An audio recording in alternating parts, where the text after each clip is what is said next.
is that scale only benefiting United Health Group, or is it benefiting society at large, the end consumer? Because who's the...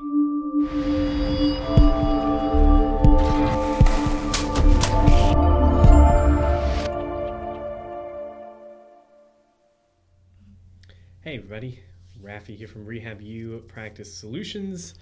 And if you run a healthcare business, a practice, or a startup, and you're looking to differentiate yourself from your competitors, gain market share, and actually drive qualified leads into sales conversations, then I'd love to have a conversation with you. Check out what we do at rehabupracticesolutions.com. I'm sure there's a button there to book a call. We can chit-chat about what's going on in your business and if there's some way I can help. So this week, we are diving into the topic of scale in healthcare and what that means for the little guy. So I run a small private practice in addition to doing everything that I do here. And this topic comes up a lot, specifically when we start talking about the big payers. You know, we'll say UHC because they're the biggest one that get all the flack, but it's really all the big healthcare insurance companies.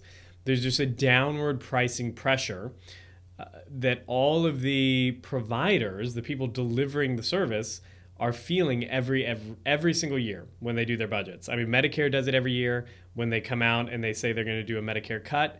UHC does it when they cap their daily rate. Other companies and payers do it when they go into prior authorization and determinations and limiting the amount of services that are covered. So I want to talk a little bit about that.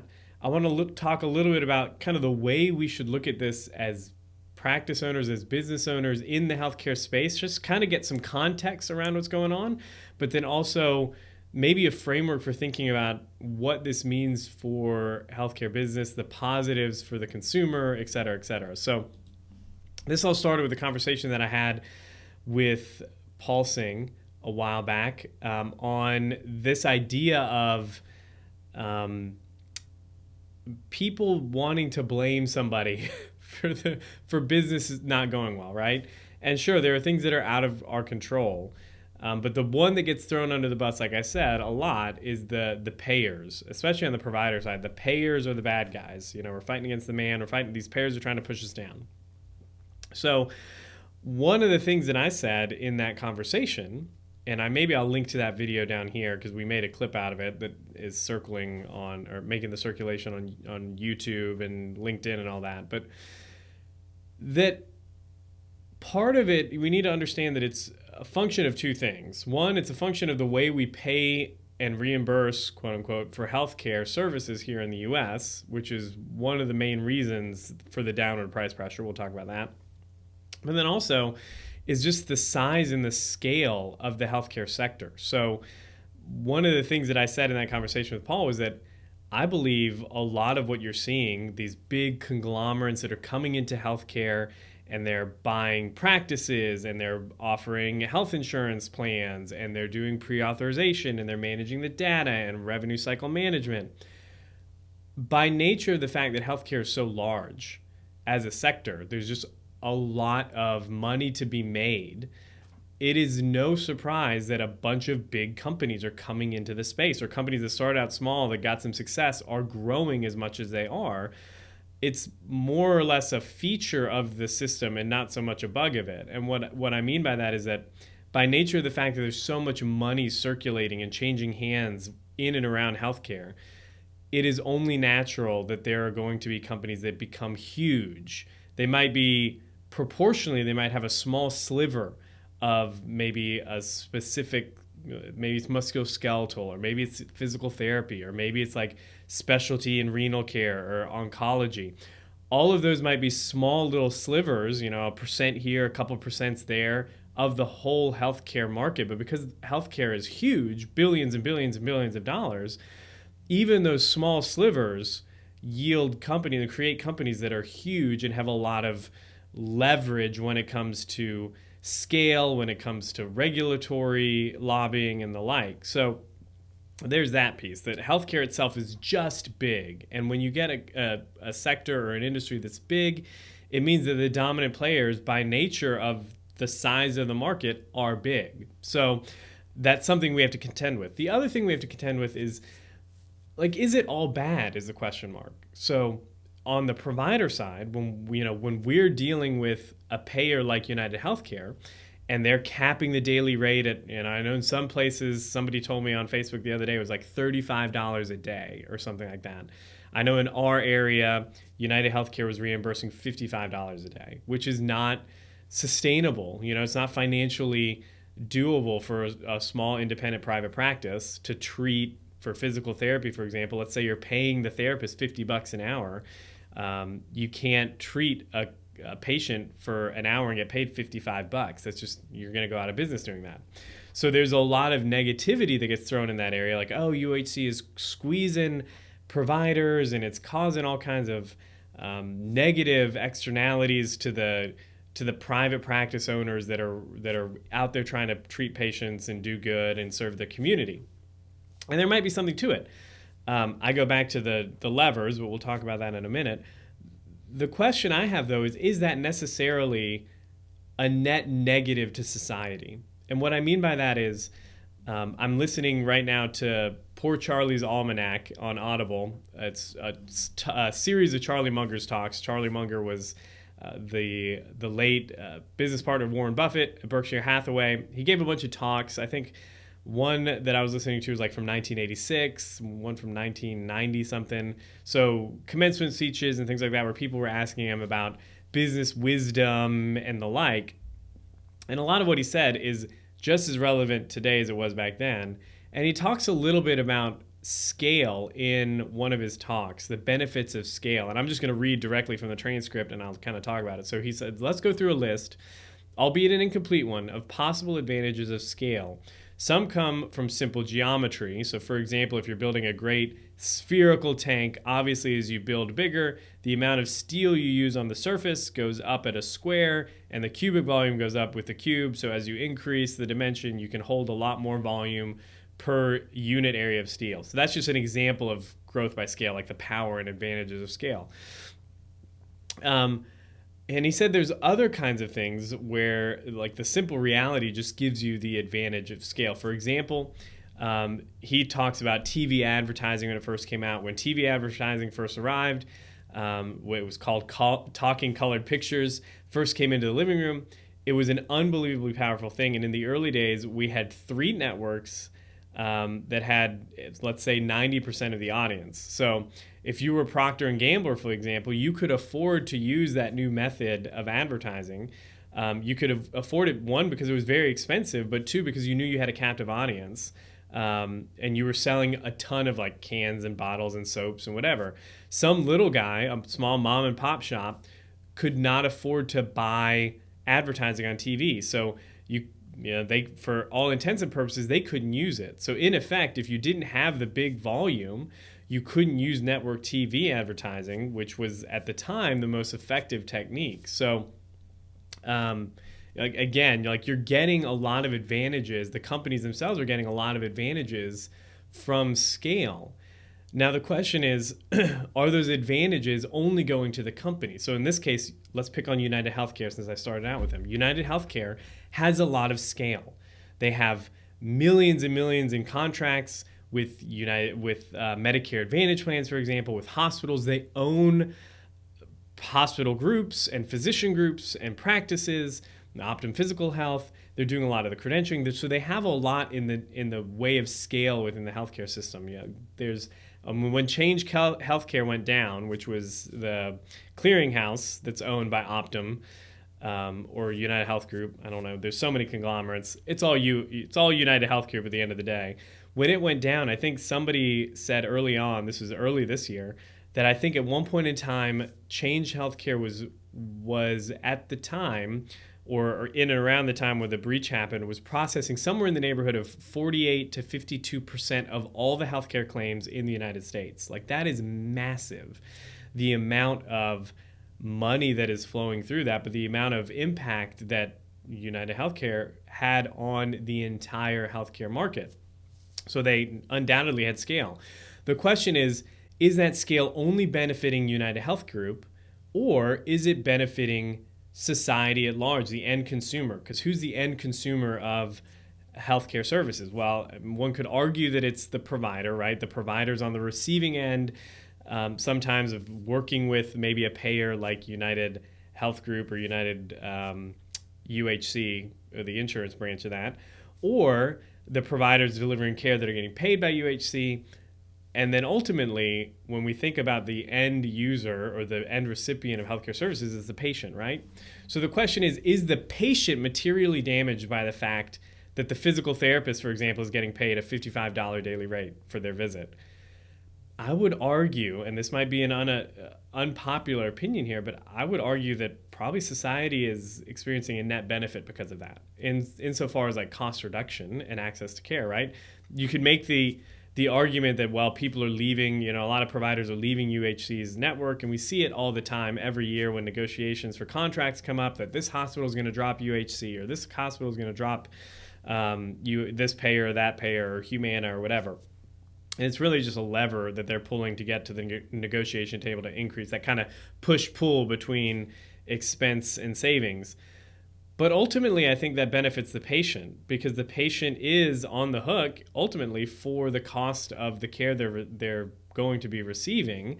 And when you have an organization like United Healthcare driving the cost down, the patient's a net beneficiary of that. Now, it does mean that there are some things that you need to consider as a business owner in healthcare, because it means that the savings that you're purporting to make, or the savings that are purportedly coming into healthcare because of some actions like this, are going to be detrimental to the providers unless we change the way we're delivering services, right? Which we can talk about in a minute.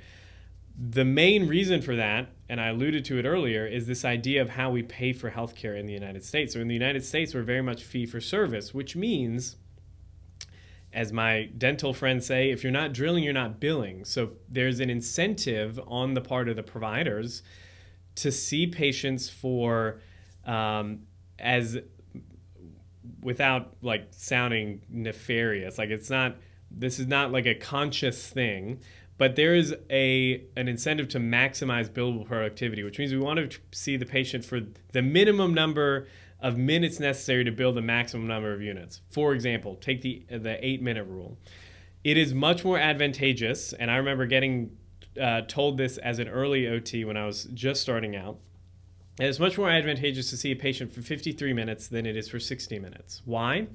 Because at 53 minutes, you bump into the next realm of being able to bill a fourth timed unit to a health insurance company. All that time from 53 minutes to 60 minutes is the same, right? You're not getting paid any more money for each additional minute. But once you cross from, like, say, a 67-minute, I can't remember what it goes to, like 38 to 53 is, or 52 is 3 units. So again, if you're going to bill 3 units, you want to fall in that 38. You want to fall close towards that 40-minute mark. Because if not, you're giving somebody 12 extra minutes of time that you're not going to get paid any extra for. So there's this incentive on the part of the providers to bill just enough, or to see a patient just enough to bill the next level of unit, or to bill an additional unit, arguably without adding any additional value to the patient or to the outcomes. So that's just the nature of being in a fee-for-service model, where you are getting paid for the time you're spent with the patient. So what that means is that there's this incentive. Providers are trying to bill as much as they can and see as little as possible.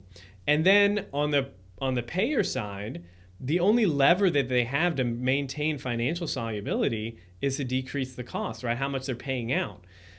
When it comes to that, the only real levers they have to pull to decrease their cost is to either pay you less as the provider, or to decrease the amount of services they're going to cover or pay for the beneficiary. So they're walking this tightrope too, of trying to make sure their end user, their customers are happy, and their providers they have enough providers in the network to make this model work for them.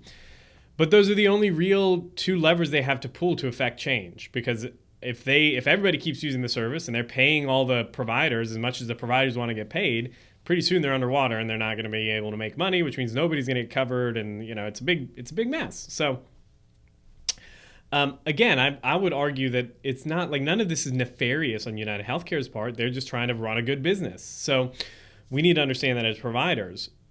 Part of that means that maybe we need to explore different revenue models or ways that we pay for healthcare in the United States. Maybe it's fee for service, maybe it's global service delivery fees or something of that nature. But at the time of this recording, the vast majority of payers are involved in this fee for service model where you've got you're getting paid, the providers are getting paid for the number of units that they bill. And that creates certain incentives, and that means that the levers that the payers have to pull are only so many, right? Only those two. One of the things that Charlie Munger mentioned in one of those talks, which I thought was pretty interesting, was the idea of understanding where those savings go. Because at the end of the day, he was talking about Berkshire Hathaway being in the textile business. And there was some loom that got created, and it was supposed to increase the productivity by whatever, double. It was supposed to double or triple the amount of textiles that could be produced in the same amount of time. And someone came and told that to Charlie and Warren Buffett, and Warren Buffett said, well, I hope that's not the case, because if it is, we're getting out of the textile business. And what he meant by that was they were going to shut the business down. And part of that was he understood that the nature of a commodity business, whenever there's an efficiency gain or some kind of productivity gain that yields real savings in the commodity space, a lot of times that savings is transferred directly to the buyer, to the end user, to the customer. It's not so much saved or transferred to the company. So in that sense, you could be, and Warren Buffett saw this in the textile industry, he was going to have to buy this new loom, which was going to cost so much capital investment to buy this new expensive piece of equipment, and they really weren't going to experience any net benefit from that. The consumer would, but Berkshire would not have, gotten any improved profitability from that. It wouldn't have increased their margin. Maybe they would have been able to sell more, but again, in their minds, that was going to be a misuse of capital to take it and invest it in a business that was already running low margins, and that was going to be capital intensive to run. Like, why would they dump more capital into this to get the same return when they could take that capital and put it in something that's not a commoditized business, where the gains and the efficiencies end up, some of those savings get passed through to consumer, but the majority of them stay with the business. So understanding that savings flow is important. So in healthcare, for example, United Healthcare is out there and they're contracting with all kinds of people, and there's going to be a lot of patient volume. And in big like chain health systems and physical therapy clinics and chains and all that, like they are operating at scale. So they are looking at things like, okay, it doesn't matter if we take $5 less per day per patient or something like that, because we're seeing so many. And they're in the commodity business. They're selling a commodity, right? So if you're in the commodity business, you almost have to go to scale, because that's the only way you're going to be able to stay financially solvent. And you have to understand that every cost saving or every savings that's realized is really going to be passed on through to the consumer, and you're not going to capture any of that as the business owner. Maybe you'll capture more, increase your bottom line purely on the fact of increased volume and increased productive capacity, but it's not necessarily going to be increasing your margin or the actual profitability of the business. So it was just an interesting insight hearing Charlie Munger talk about this, because they were in the business of trying to get outsized returns. They didn't want just 6, 7, 8% profit every year. They were looking at double digits, not triple digits, but double digits as high as they could. They wanted to outperform the market. Otherwise, there's no point in them being in business. There's no point in them getting and earning money. So, or not earning money, but taking that capital and investing it into businesses versus just buying an index fund, right? Indexing to the stock market. And I think there's a lesson there to be learned within healthcare, specifically on the private practice side. Like, are we in the commodity business? Because if that's the case, we need to begin working on efficiencies. We need to begin scaling. We need to be growing to the point where we have some of those benefits that Charlie Munger talks about in scale.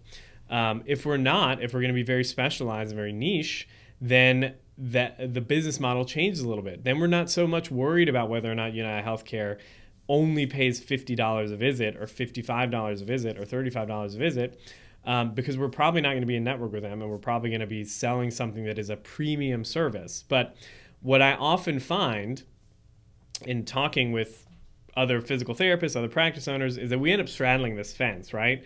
Like, we say we're offering something of value and that's not a commodity, but at the same time we want to do business in the same way that, these commoditized healthcare companies are doing their business. And you can't have it both ways. You can't say I provide something of value and of exceptional value that's not a commodity, and then run a business that is based off of volume and productivity, right? So the question is, how do we kind of do that in our minds? How do we make that switch? And in my mind, it comes down to this. It really comes down to exploring alternative payment models, but then also looking at what the customer wants and what the payer wants, and trying to blend the two so that it can be profitable. For example, our practice is it's a hybrid practice, which means some of our contracts are with insurance companies. We do accept Medicare, and then some of them are also with payers, but we're involved in more value-based reimbursement models. And then we see direct patients, like direct access patients that pay us cash, self-pay patients for the services we deliver. And with all of those, we manage them in a way that we're looking at what the patient wants or the customer wants and what the payer wants, and blending the two so that we can make it profitable. For example, there's a workman's comp company that is kind of like a third-party, like case management company that we work with, and they pay very low per day. I think it's like $65, $75 a day is the max, their daily max. What we have discovered, though, is that the patients that we see through this workman's comp, and they do bring us a lot of our workman's comp patients come through this company. What we've gotten to the point of understanding is like, well, these patients don't need an hour of treatment.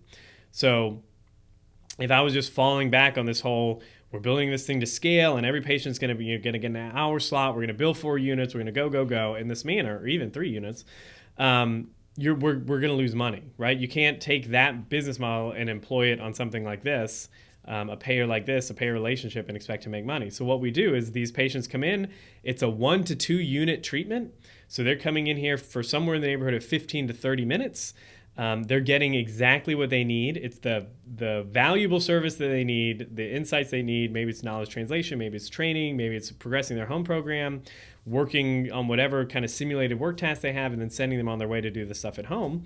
And that is profitable for us because we're getting enough patients from them to make the volume work, but then we're not seeing them so long that we're losing money on those visits. And I think a lot of times, I was just having a conversation with another therapist, another practice owner, who said, well, we just can't do it because our model is hour-long sessions. And that's true. Like if your business is an hour-long session and you have a payer that's paying you $35 an hour, you're not going to be able to keep your doors open. So then your choice is, don't be in network with them, with that payer, and charge the patients cash, which means you're going to lose on some volume. You're going to lose some patients that are going to go to a provider that's in network. That's just part of healthcare. And part of that is because healthcare is seen very largely as a commodity. I know that what we do as providers and clinicians, we'd like to think we're not commoditized, that we're delivering something of high value and high quality. In a lot of cases, we are. Specialized knowledge, specialized skills. The problem is we're trying to fit it into a business model of a commodity. So we have to understand, like, if we are going to take those contracts, we're not falling into this, if we want to maintain profitability, especially in like the physical therapy space, you can't fall into this commodity boom, boom, boom, boom, boom. You need to start being creative about what does the patient actually need? What does the payer want? How do I make that work? And I'm still trying to figure this out in my own business as well. Like we're in the middle of doing this right now. We've got a payer that gives us a lump sum for their patients. So we do the eval, they do a determination. They say, we're going to give you $800. That's as much as we're going to give you. You can see the patient as long or as little, as many times or as few times as you want to. And we're managing that now with, hybrid care. We're doing some telehealth. We're doing some remote therapeutic monitoring. We're limiting the amount of time the patient needs to be in the clinic. But we're trying to maximize the outcomes we're able to provide that patient. And part of that is having the flexibility of knowing we already got paid, so it doesn't matter. It doesn't matter what we do. Like, we don't have to worry about billing this code and this code together and then it getting denied, because we've already been paid for it, right? So there's some freedom in that, and that has helped us a good bit. But I do think there's some thought that we should be having and putting around this idea of, one, where does the savings go in healthcare, and then two, how do we decide whether or not we're going to move towards like this commoditization where it's just high volume,